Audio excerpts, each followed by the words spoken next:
ये सत्र इसलिए भी महत्वपूर्ण होने जा रहा है क्योंकि पहाड़ में जब हम बात करते हैं, उत्तराखंड में जब हम बात करते हैं तो बात युवाओं की आती है, यंगस्टर्स की आती है। और युवाओं से जुड़ा एक बहुत बड़ा इशू है, बहुत बड़ा मुद्दा है, वो है उनसे पढ़ाई से जुड़ा हुआ, उनके एजुकेशन से जुड़ा हुआ, हायर एजुकेशन। मेरे साथ जो पैनल यहाँ पर मौजूद है, मैं उनका बहुत स्वागत करता हूँ। मेरे साथ प्रोफेसर मंजुला राणा जी हैं, प्रोफेसर सेमवाल साहब हैं। आप दोनों गढ़वाल विश्वविद्यालय जो सेंट्रल यूनिवर्सिटी है वहां पढ़ाते हैं। और मेरे साथ राणा साहब हैं जो कि छात्र संघ अध्यक्ष हैं गढ़वाल विश्वविद्यालय में और छात्रों का एक तरीके से प्रतिनिधित्व कर रहे हैं यहाँ पे। मैम, मैं आप ही से शुरुआत करूंगा क्योंकि आपका अनुभव शिक्षा के क्षेत्र में बहुत रहा है। खासकर जो गढ़वाल विश्वविद्यालय है, ये बहुत महत्वपूर्ण विश्वविद्यालय रहा है गढ़वाल पूरे क्षेत्र के लिए। शायद ही कोई परिवार होगा पहाड़ में ऐसा जिसने विश्वविद्यालय की पढ़ाई करी हो और जिसका नाता गढ़वाल विश्वविद्यालय से रहा नहीं हो। जो आपका अनुभव है पिछले कई सालों में, जिस तरीके से समय बदला है, खासकर 1990 के बाद चीजें बदली हैं देश में, बहुत से चेंजेस आए हैं। जो आने वाली पीढ़ी है और अब जो पीढ़ी आ रही है, आपका जिनसे इंटरेक्शन होता है, उनके एस्पिरेशंस क्या हैं? क्या आपको लगता है कि वो क्या चाहते हैं पढ़ाई में, क्या चेंज चाहते हैं? सबसे पहले तो मैं न्यूज 18 का धन्यवाद ज्ञापित करूंगी, आपने मुझे अवसर दिया। मेरा गढ़वाल विश्वविद्यालय में एक लंबा अनुभव रहा है। ये 40वां साल है मेरा जो मैं इस विश्वविद्यालय में हूँ। और मैं विगत 10 वर्षों की अगर मैं बात करूं तो 10 वर्ष पहले हम ये कह सकते थे कि हमारे बच्चे में प्रतिभा तो बहुत है, उसका एक्सपोजर होना शेष है। पर आज के संदर्भ में अगर आप मैं बात करूं तो आज हमारा हर बच्चा तैयार है। हर फील्ड में वो मोर्चा संभालता है, चुनौतियों को संभालता है और उसके बीच अवसर लेता है। कोई ऐसा क्षेत्र नहीं है जहां हमारा स्टूडेंट फाइट न कर रहा हो। और मुझे ऐसा लगता है कि थोड़ा सा अगर हम इन्हें पुशअप करते हैं तो ये हमसे आगे बहुत निकलते हैं। आज के बच्चे की सबसे बड़ी जो आवश्यकता है शिक्षा के क्षेत्र में, वो जो चाहता है, मुझे ऐसा लगता है कि रोजगार से बड़ा प्रश्न और कोई है नहीं जो वो चाहे। तो हमारे जितने भी स्टूडेंट हैं, अंतिम गंतव्य उनका यही रहता है कि वो पढ़ें और रोजगार पाएं।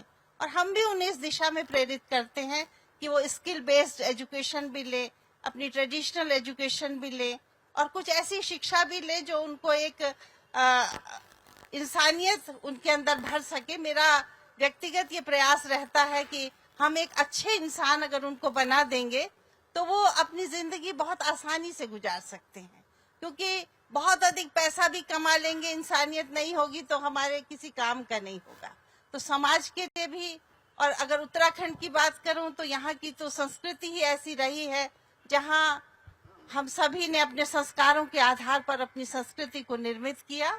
तो हम अपने स्टूडेंट से भी ये चाहते हैं और हमारा बच्चा प्रत्येक मोर्चे पर आज प्रतिभावान है, उसका एक्सपोजर भी है, उसके पास टैलेंट भी है।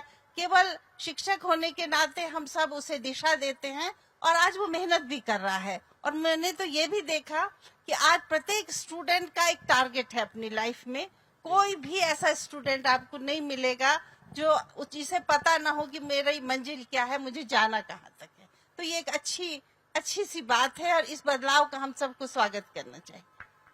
प्रोफेसर सेमवाल, मैं आपके पास आता हूँ। मैम ने एक इम्पोर्टेंट बात की, इन्होंने कहा कि बच्चे अब चाह रहे हैं, उनमें अवेयरनेस भी आई है कि वो स्किल बेस्ड पढ़ाई जो है, यानी कि कोई ना कोई स्किल हासिल करें। उनके समझ में आने लगा है कि स्किल होना जीवन में बहुत जरूरी है, उसके बिना गुजारा होता नहीं है। आपका अनुभव क्या रहा है? क्योंकि आप राजनीतिक विज्ञान भी पढ़ाते हैं, आप लोगों को जब क्लास में पढ़ाते हैं, उनसे इंटरेक्शन करते हैं, तो जाहिर तौर पर उनकी मनोस्थिति को भी आप कहीं रीड कर पाते होंगे। और ये जो पूरा एक चेंज आया है इस तरीके से कि आप स्किल बेस्ड एजुकेशन लीजिए, क्या हमारी यूनिवर्सिटियां इतनी तैयार हैं गढ़वाल क्षेत्र में कि वो बच्चों को उनके एस्पिरेशन के हिसाब से पढ़ा पा रही हैं? धन्यवाद। मैं जहाँ तक शिक्षा का सवाल है, सबसे महत्वपूर्ण बात तो ये है कि उत्तराखंड का अभी अगर हम देखें तो नामांकन, उच्च शिक्षा में जो नामांकन है उसमें हमारा प्रदेश 6वें स्थान पे है और राज्य स्तर पे नामांकन और साक्षरता के स्तर पर हम देखें तो केंद्र के औसत से हमारा ज्यादा है। तो हमारे यहाँ पे खास करके प्रदेश के गठन के बाद प्रदेश में जो शिक्षा का जिस तरह से प्रसार हुआ है, अगर हम पौड़ी जनपद में ही देखें तो हमारे यहाँ पे सेंट्रल यूनिवर्सिटी के अलावा ये एक हब बना हुआ है श्रीनगर गढ़वाल, जिसमें कि NIT भी है, मेडिकल कॉलेज भी है और लगभग 28 यहाँ पे पब्लिक स्कूल हैं, गवर्नमेंट स्कूल्स हैं और पूरे राज्य में अगर हम देखें तो शिक्षा का प्रसार हुआ है। जहां तक शिक्षा को हम देख रहे हैं कि जो अभी न्यू एजुकेशन पॉलिसी आई है और न्यू एजुकेशन पॉलिसी को हमारे प्रदेश ने सबसे पहले अडॉप्ट किया और हमारी यूनिवर्सिटी ने इसका जो न्यू एजुकेशन पॉलिसी है, इस समय हम 4th ईयर में हम जाने वाले हैं। तो यहाँ पे जो हम लोग कहते हैं कि लैब टू लैंड, जैसे कि पहले भी यहाँ पे बताया गया है, आज जरूरत इसी बात की है कि हम क्या अपनी जो हमारी थ्योरी है और जो हम प्रैक्टिकल करते हैं प्रयोगशाला में जो करते हैं उसको हम कैसे लैब टू लैंड ले जाएं, ये न्यू एजुकेशन पॉलिसी में ये बताया गया है। और अब जो स्किल्ड एजुकेशन हम दे रहे हैं उसमें हर छात्र को इतनी फ्रीडम है कि वो इंटरडिसिप्लिनरी पढ़ सके। पॉलिटिकल साइंस का जो बच्चा है वो फॉरेस्ट्री भी पढ़ सकता है, फॉरेस्ट्री का बच्चा सोशियोलॉजी पढ़ सकता है और उसमें जो व्यावसायिक जो ज्ञान है उसके लिए भी यूनिवर्सिटी तैयार है। क्योंकि अब आज हम देख रहे हैं कि हमारे राज्य में, जैसे मैंने कहा, कि 6वें स्थान पे है, लेकिन थोड़ी सी जो कमी आ रही है कि जो हमारा रेशियो बढ़ रहा है, हमारा नामांकन बहुत तेजी से बढ़ रहा है हायर एजुकेशन में, लेकिन उतना रोजगार में परिवर्तित नहीं हो पा रहा। तो मेरा ये मानना है कि अगर हम दूरस्थ क्षेत्रों में भी जो इंफ्रास्ट्रक्चर को अगर हम डेवलप करें और हम खास करके इंटरनेट को अगर हम करें, अभी जैसे कोविड के बाद जो रिवर्स माइग्रेशन हुआ, बहुत सारे जो युवा हैं पहाड़ के जो मल्टीनेशनल कंपनी में काम कर रहे हैं, अगर घरों में हमारे यहाँ इंटरनेट की बहुत अच्छी सुविधा हो जाएगी, इंफ्रास्ट्रक्चर को और डेवलप करेंगे, तो वो वर्क फ्रॉम होम अपने दिल्ली के बजाय वो अपने गांव में करेगा और इससे निश्चित रूप से हमारी जब वो अपने गांव आएगा तो वो जब गांव आएगा खर्चा करेगा तो निश्चित रूप से हमारी GDP में इंक्रीज होगा। और हमारी यूनिवर्सिटी इस तरह के जो नए कोर्सेज हैं उसमें नए कोर्सेज के साथ साथ हम बच्चों को फील्ड वर्क जो हम कह रहे हैं कि हमने बहुत सारे हमारी यूनिवर्सिटी ने हमने विलेज भी अडॉप्ट कर रखे हैं, गांव भी अडॉप्ट कर रखे हैं। तो बच्चे को जो खेती किसानी जो हम आज जो जैविक खेती की बात कर रहे हैं, सस्टेनेबल टूरिज्म की बात कर रहे हैं, ये तमाम बातों से उनको तैयार कर रहे हैं। तो जब तक बच्चा वेल इक्विप्ड नहीं होगा, आज हमारे जो शहर हैं उन शहरों पे जो जन दबाव बढ़ता जा रहा है। अगर आप देहरादून को देखें, देहरादून में जो प्रेशर बन रहा है, जो हम स्मार्ट सिटी नहीं बना रहे हैं, उसके पीछे कारण ये है कि हम बिरों खाल, रेखणी खाल, नैनी डांडा, थैलीसैंड, अगर हम यहाँ पे अगर हम सारी सुविधाएं अगर मुहैया कराएंगे तो निश्चित रूप से वो बच्चा वहां रुकेगा। और जो चूंकि हमारा जो वोटर है वो वोटर चूंकि वहां देहरादून चला गया, दिल्ली चला गया, तो वो अपने यहाँ वोट कास्ट भी नहीं करता। चूंकि मैं पॉलिटिकल साइंस का स्टूडेंट हूं तो मेरा ये भी मानना है कि उसका पॉलिटिकल जो वॉइस है वो नहीं हो पाती है। और सबसे बड़ी बात है कि 3 बिंदु बहुत जरूरी हैं जिसमें हमारा ये कहना है कि पर्यावरण है, पर्यटन है, पलायन है और जो प्राकृतिक आपदाएं और जो पहाड़ी कृषि है, इस पे हमको अपनी योजनाएं केंद्रित करनी होंगी। जब हम इसको केंद्रित करेंगे तो हमारा जो प्रदेश का जो सपना था वो पूर्ण रूप से वो सपना पूरा होगा। धन्यवाद जी। जसवंत राणा, मैं आपके पास आ रहा हूँ। आप छात्र संघ अध्यक्ष हैं गढ़वाल विश्वविद्यालय के। चूंकि आपका तो सुबह शाम अपने छात्रों के बीच में उठना बैठना रहता है, उनको प्रतिनिधित्व भी कर रहे हैं उनका।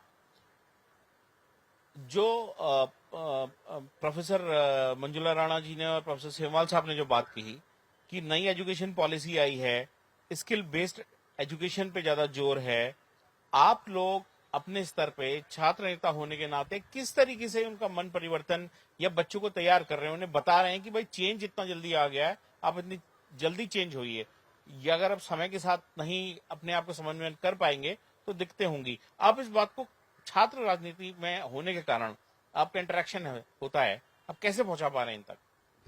सबसे पहले मैं न्यूज़ 18 का बहुत बहुत धन्यवाद करता हूं। और देखिए, जैसे कि अभी मैम ने बताया, सर ने बताया, और यहाँ पर NEP 2020 की बात आई, और स्किल बेस्ड प्रोग्राम की बात आई। अगर मैं अपने स्तर की बात करूं, जैसे आपने कहा कि मैं छात्रों का मैं प्रतिनिधि यहाँ पर हूँ, और क्योंकि छात्र क्या होता है कि जब ये कुछ प्रोग्राम अचानक शुरू होता है तो बहुत परेशान होते हैं। तो हम उनको बताते हैं, क्योंकि जब तक युवा और छात्रों की सबसे बड़ी एक जो मांग है कि रोजगार हमें कैसे मिले, और आज रोजगार का मतलब केवल हम सरकारी रोजगार को ही देखते हैं। तो हम अपने स्तर पर उनको जो भी विश्वविद्यालय के द्वारा प्रोग्राम संचालित होते हैं स्किल बेस्ड प्रोग्राम, तो उन पर उनको प्रतिभाग करने के लिए हम उनसे आग्रह करते हैं, और जितने भी हमें जानकारी होती है हम जो जानकारी जुटा पाते हैं उनके बीच रखते हैं। जी मैं दोबारा आपके पास आना चाहूंगा। ये जो बात आई है अभी सर ने भी कही कि भाई आसपास के क्षेत्रों से जिस तरीके से यहाँ पर सुविधाएं या नहीं हो पाई या बच्चों के एस्पिरेशन पूरे नहीं हो पाए तो वो बाहर की तरफ को जाते हैं, तो उनका रिप्रेजेंटेशन, उनका वॉइस कम होता है। अपॉर्चुनिटी की वजह से जाते होंगे, लोग अपना काम धंधा देखते हैं। आप लोग जो बच्चों से इंटरेक्शन करते हैं, आप किस तरीके से उन्हें समझाते हैं कि आप यहीं रहिए, मतलब आप कोशिश करिए अपनी जड़ों से जुड़े रहें, और यहाँ पर आप किस तरीके से स्वरोजगार कर सकते हैं, आप लोग कैसे समझाते हैं उन्हें? एक शिक्षक होने के नाते अगर आज का बच्चा बहुत अवेयर है, उसे सब कुछ पता है कि कहाँ पढ़ाई होती है और कहाँ नहीं, जैसे वो हमारे विश्वविद्यालय में या हमारे टच में आता है, एज ए टीचर हम वो समझ जाता है कि ये जो पहली क्लास में मैं आया हूँ, यहाँ मुझे जो पढ़ाया जा रहा है उसकी दिशा क्या है, और दिशा और दशा दोनों का बोध होने पर वो स्वयं जागरूक है कि वो यहाँ रहना चाहेगा या नहीं रहना चाहेगा। फिर भी हम उसे बहुत, हमारे पास एक ही अस्त्र है कि हम उसे बहुत अच्छा पढ़ाएं, और ताकि वो हमारे प्रति आकर्षित हो और उसे पता चले कि दिल्ली का जो प्रोफेसर पढ़ा रहा है वही मुझे शिक्षा यहाँ मिल सकती है, या जरूरत नहीं है कि मैं कैम्ब्रिज में जाके पढ़ूं या मैं साहित्य को पढ़ना है तो मुझे जेएनयू ही जाना चाहिए। अगर प्रोफेसर ओपी सिंह जेएनयू में पढ़ा रहे हैं वही मैं यहाँ पढ़ा दूं तो हमारा बच्चा बिल्कुल यहाँ से नहीं जाता है। और ऐसे बहुत सारे उदाहरण हमने देखे जहाँ बच्चे बहुत सारे विषयों में हमसे अट्रैक्ट हुए हैं, और बहुत ऐसे पहलू भी हमने देखे, बहुत ऐसे हादसे भी देखे हैं शिक्षा के जगत में जहाँ बच्चे हमें छोड़ के चले गए हैं। तो ये बहुत कुछ शिक्षक पर भी निर्भर करेगा और स्टूडेंट पे भी निर्भर करेगा कि उसकी प्रतिभा किस दिशा में जाना चाहती है। पर एक टीचर का सबसे पहला यही कर्तव्य है कि यदि वो अच्छा पढ़ाए तो बहुत मेहनत करके पढ़ाए, और उसके मन में ये होना चाहिए कि जिन संघर्षों के बाद मैंने रोटी पाई है वैसे संघर्ष हमारे स्टूडेंट को न करने पड़े। उसे इतनी अच्छी शिक्षा हम दें कि वो श्रीनगर में, पौड़ी में या सुदूरवर्ती गांव में रहकर भी उस शिक्षा को ग्रहण कर सके। मेरा बहुत स्पष्ट मत रहता है कि यदि अच्छा टीचर पढ़ाएगा तो निश्चित रूप से विद्यार्थी उसके प्रति समर्पित होगा और वो उसी समर्पण से पढ़ेगा, वो नहीं जाएगा बाहर। जी प्रोफेसर सेमवाल, मैं एक सवाल आपसे ये जानना चाहता हूँ कि इससे पहले के सत्र में बात हो रही थी तो एक पैनलिस्ट ने सुझाया ये बात कि भाई स्कूल एजुकेशन से जो खेती किसानी की पढ़ाई होती है और उत्तराखंड के परिप्रेक्ष्य में तो बागवानी की पढ़ाई, ये शामिल किया जाना चाहिए, क्योंकि new education policy higher education को तो एड्रेस करती है लेकिन स्कूल एजुकेशन के लेवल पे बहुत सी चीजें छूट जाती हैं। आप लोग किस तरीके से सजेस्ट करेंगे, आपके अनुभव और सजेशन के आधार पे आप क्या कहेंगे? जैसे कि ये बहुत महत्वपूर्ण है, क्योंकि आज हम 21वीं सदी में हैं और ये 21वीं सदी ज्ञान की सदी है, और इसमें जो इसको मतलब समय के साथ नहीं चलेगा तो वो ग्लोबल सिटीजन नहीं बनेगा। और आज हम ग्लोबलाइजेशन की बात कर रहे हैं, भूमंडलीकरण की बात कर रहे हैं। जैसे मैडम ने भी कहा कि अब कोई डिस्टेंस नहीं है कि कोई जेएनयू में पढ़ रहा है या दिल्ली यूनिवर्सिटी में पढ़ रहा है या गढ़वाल यूनिवर्सिटी में पढ़ रहा है, क्योंकि आज सारी चीजें ई गवर्नेंस की बात कर रहे हैं, ई लाइब्रेरी हो गई, सब कुछ हो गया है। आज जो हमारी न्यू एजुकेशन पॉलिसी है वो हमारी स्कूली लेवल से शुरू हो गई है। कक्षा 3 से बच्चे को साइंटिफिक टेम्पर करना सिखाया जा रहा है, उसको कोडिंग करनी सिखाई जा रही है, और ये अब सिलेबस का पार्ट बन गया है कि उसको लोकल जो एग्रीकल्चर है, जो कृषि किसानी खेती है, उसके बारे में जानकारी देना अब हमारे न्यू एजुकेशन पॉलिसी में शामिल हो गया। मैं आपको ये भी बताना चाहूंगा कि बहुत सारे उत्तराखंड में बहुत सारे स्कूल्स ऐसे हैं, बहुत सारे स्कूली लेवल की जो शिक्षा है, केवल टीचर को बड़ा बदनाम किया जाता है कि साहब टीचर पढ़ाते नहीं हैं या टीचर गायब हो रहे हैं। ये सच बात भी नहीं है। बहुत सारे टीचर्स ऐसे हैं जो अपने पैसे खर्च करके बहुत सारे स्कूलों में बच्चों को इस तरह के जिसको हम कहते हैं क्रिएटिविटी, जो इनोवेटिव प्रोग्राम्स बता रहे हैं। बहुत सारे मैं कुमाऊं में देख रहा था कि 1-2 स्कूल ऐसे हैं कि जहां पे आपको एडमिशन लेना मुश्किल हो जाता है। पब्लिक स्कूल से ज्यादा टफ होता है। आप उत्तरकाशी में, चमोली में, हर जगह आपको इस तरह के। और हमारे जो गवर्नमेंट कॉलेजेस हैं, गवर्नमेंट स्कूल्स हैं, उसमें हाईली क्वालिफाइड टीचर हैं। सबसे बड़ी बात है, अगर आप मेरिट लिस्ट में देखेंगे तो मैथमेटिक्स, फिजिक्स और हर उसमें जो है वो हाईली क्वालिफाइड है। तो वो लोग भी बहुत मेहनत कर रहे हैं। लेकिन सवाल इस बात का है कि हम उन स्कूलों को दिखाएं। इस तरह के हमें मॉडल डेवलप करने पड़ेंगे। गवर्नमेंट को अब जो है ना काम जो करना पड़ेगा, वो केवल स्कूल ज्यादा खोलने पे ज्यादा वो नहीं करना चाहिए। हमें क्वालिटी एजुकेशन देना पड़ेगा। हमें सेक्टर वाइज करना पड़ेगा कि कितने जो, जैसे अभी मैं पौड़ी में देख रहा हूँ, पौड़ी में एक साल में 2000 बच्चे कम हो रहे हैं या 30 स्कूल बंद हो रहे हैं। तो ये जो स्कूल बंद हो रहे हैं या जो अभिभावकों का मोह सरकारी स्कूलों के तरफ खत्म होता जा रहा है, उसको हमें तैयार करना पड़ेगा बच्चे को कि सरकारी जो स्कूल्स हैं उसमें शिक्षा अच्छी होती है, पढ़ाई अच्छी होती है। और उसके लिए सरकार को भी, हमारे अभिभावकों को भी, और मैं समझता हूं कि नागरिक संगठन को भी मजबूत होने की जरूरत है।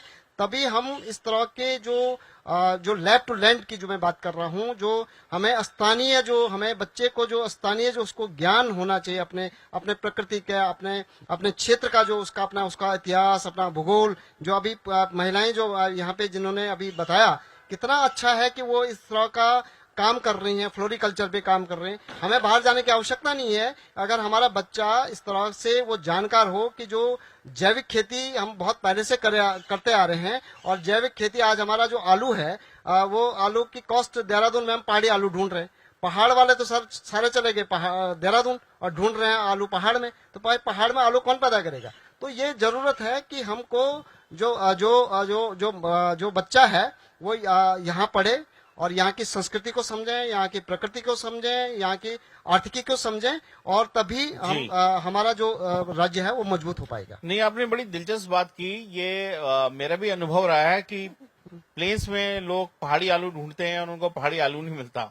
और पहाड़ में जब लोग अगर खेती में दिलचस्पी नहीं लेंगे तो उगा कौन रहा है? सवाल ये है। और यही सवाल लेके मैं जसवंत आपके पास आ रहा हूँ।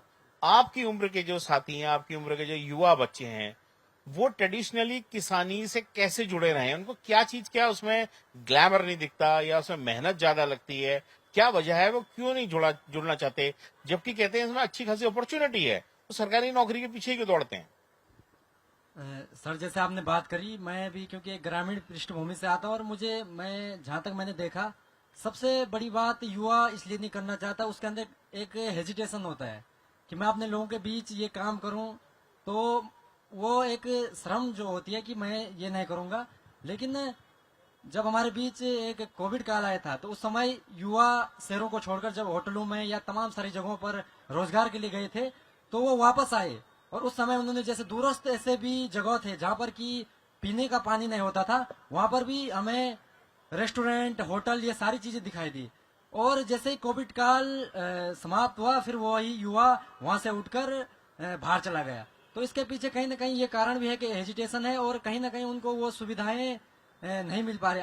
हालांकि आज सरकारें इस पर ध्यान दे रही हैं, तमाम सारे रोजगार से जोड़ने के कार्यक्रम संचालित सरकारों द्वारा किया जा रहा है, लेकिन स्थानीय स्तर पर युवाओं को जानकारी नहीं मिल पाती है। तो कहीं ना कहीं एक अवेयरनेस की कमी इसमें दिखाई देती है। अगर युवाओं को सचमुच इस रोजगार से, जो कि अपने घर में वो कर सकते हैं, तो एक अवेयरनेस, जो अगर सरकारें कुछ प्रोग्राम शुरू कर रहे हैं, उनको जागरूकता भी फैलानी पड़ेगी। नहीं तो वो केवल पेपर तक या पेपर कटिंग तक सीमित न रहे, वो धरातल पर उतरे। और अगर सरकारें कोई अभी संचालित तमाम सारे होम स्टे योजना सरकार के द्वारा भी संचालित की गई है, और युवा लाभ भी ले रहे हैं। और मुझे लगता है कि अगर बड़े पैमाने पर युवा इससे जुड़े, तो बड़े पैमाने पर इसके लिए अवेयरनेस कार्यक्रम भी चलाने पड़ेंगे। मैं आप ही का सवाल को आगे बढ़ाते हुए मैम आपके पास दोबारा लौट रहा हूँ। सिक्के के दो पहलू हैं। इन्होंने कहा कि भाई अवेयरनेस बहुत से ज्यादा कई स्कीम्स की आ नहीं पाती, बच्चों तक इसलिए वो नहीं करते। क्या बच्चे खुद से अपने प्रयास नहीं कर सकते कि क्या स्कीम्स चल रही हैं, जरा ढूंढे खोजे? जैसे वो कोई एक महिला बता रही थी यहाँ पे कि उनको तो सारी स्कीम्स भी आती है कि स्टेट गवर्नमेंट क्या चला रही है, सेंट्रल गवर्नमेंट क्या चला रही है, जो एंटरप्रेन्योरशिप कर रही है। तो यहाँ पर क्या चीज लैक करती है? इंटरेस्ट लैक करता है या क्या लैक करता है? हाँ, मैन टू मैन वेरी करेगा ये।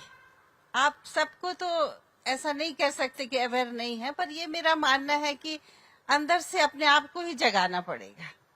दूसरा आदमी कितना आपको बैसाखियों के सहारे चला सकता है, बहुत दूर नहीं चला पाएगा। तो जब तक हमारा बच्चा खुद तैयार नहीं होगा, और आजकल तो एक क्लिक पे आपको वेबसाइट खोलिए पूरी जानकारी मिल जाती है। हर बच्चे के हाथ में मोबाइल है, एंड्रॉइड है, आईफोन्स हैं। हमारा उत्तराखंड का हर बच्चा मोबाइल रखता है। तो ऐसा नहीं है कि जागरूकता की कमी है। अगर वो चाहता है तो उसको सारी जानकारियां मिलती हैं। बस यही है कि उसको अपने अंदर एक चेतना जगानी होगी, और वो दुनिया का सारा ज्ञान एक क्लिक पे उसको मिलता है और वो लेता भी है। कई बार ऐसा होता है, नई जानकारियां होती तो ऐसा नहीं है कि अगर वो चाहे तो उसको जानकारी न दी जाए, उसको मिलती है जानकारी। अंतर ये है कि अपने आप को जब तक नहीं जगाएगा तब तक कोई उसको जगा नहीं सकेगा। अब प्रोफेसर सेमवाल, मैं आपके पास आ रहा हूँ इसी सवाल का एक दूसरा एक हिस्सा लेके। आप देखिए, पहाड़ में अक्सर ये बात होती रही है कि यहाँ से लोग बहुत माइग्रेट करते हैं, गांव के गांव खाली हैं, या कई लोग लौट के भी आए हैं, या कुछ गांव में घर बंद पड़े हैं। मुझे याद आता है कुछ समय पहले पौड़ी गढ़वाल से ही किसी ने शुरुआत करी थी। उसने ये पूरा एक टूरिज्म का मॉडल उसमें देखा कि जो बंद घर हैं उनको दोबारा से रेनोवेट, या उस तरीके से कह दीजिए रेनोवेट भी क्या कहें, उसमें दोबारा से उसको सजाना, ट्रेडिशनल तरीके से सजा के उसमें एक टूरिज्म का मॉडल देने की कोशिश की गई। इस तरीके की अपॉर्चुनिटी देखी गई कि इसमें टूरिज्म का एक मॉडल ये भी है। ऐसे जो प्रयास हैं, आप इस पौड़ी गढ़वाल से अगला डिस्ट्रिक्ट आपका पड़ा, उसमें रुद्रप्रयाग जिला पड़ता है। रुद्रप्रयाग में बहुत से जो यंगस्टर हैं अपने अपने प्रयासों से कुछ ना कुछ काम करना शुरू करे हैं, अपॉर्चुनिटी उन्हें दिखी करे हैं। तो ये जो है खुद के प्रयास कितने काम आए, और खासकर पहाड़ में एक इन जनरल एक इस तरीके का माहौल है कि लोग सरकारी नौकरी के प्रति आसक्ति दिखाते हैं, पहली प्रेफरेंस में वो रखते हैं। लेकिन खुद की जो स्कीम्स है, क्योंकि बहुत सी स्कीम्स ऐसी हैं जो खुद के काम करने को प्रोत्साहन देती हैं, वहां पर आप किस तरीके से सजेशन देंगे कि लोग ज्यादा से ज्यादा जाएं? कुछ लोग कर रहे हैं और इसको बढ़ावा मिले। जो लोग आज में जैसे कि आपने बताया कि जो माइग्रेशन है वो हमारे लिए एक बहुत बड़ी चुनौती है। खास करके पौड़ी डिस्ट्रिक्ट अल्मोड़ा के बाद नंबर 2 पे आता है कि सबसे ज्यादा माइग्रेशन हुआ है।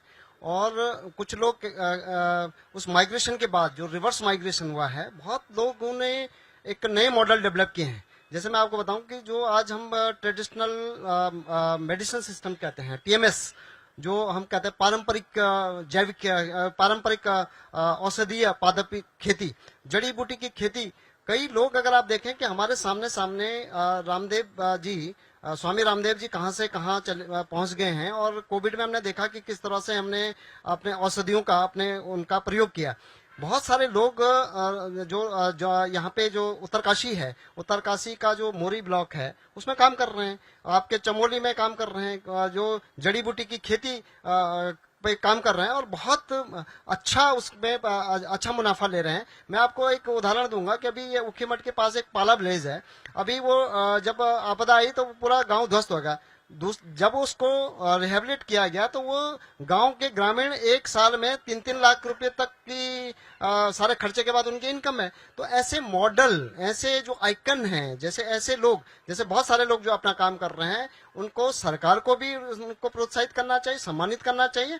और हम लोगों को भी यूनिवर्सिटी लेवल पे, स्कूल लेवल पे ऐसे जो अपने गांव में जाकर के काम कर रहे हैं, खेती कर रहे हैं, और इस तरह के जो इनोवेटिव, चाहे वो रिवर राफ्टिंग में हो। अभी मैं देख रहा हूँ कि बहुत सारे बच्चे जो अपने पांडव नृत्य, अपने कल्चर को दिखाने में, जो होम स्टे में अपना जो गढ़वाली जो खाना है, बहुत सारे लोगों को हम देख रहे हैं कि जो पहाड़ी जो नमक है उसका भी बड़ा इंटरनेशनल मार्केट तक उनका अमेजन और उससे उसको बेच रहे हैं। तो आज तो दुनिया बहुत छोटी है। आज तो हम कहते हैं कि इस आईटी के युग में हम अपना वेबसाइट बना करके हम अपने उसको अपना वेबसाइट में इस तरह का डाल करके उसको दिखा सकते हैं। लोग दौड़ के भागते हुए आएंगे। आप देखेंगे टूरिज्म में देखेंगे कि जो ट्रेडिशनल हमारा जो डेस्टिनेशन थे उससे छोड़ करके कई लोगों ने जो अपनी वेबसाइट्स बनाई है, या जो टूरिस्ट आ रहा है वो सीधे मुंबई से वहां से सीधे वहां पहुंच रहा है, न कि वो ट्रेडिशनल मसूरी नैनीताल वहां जा रहा है।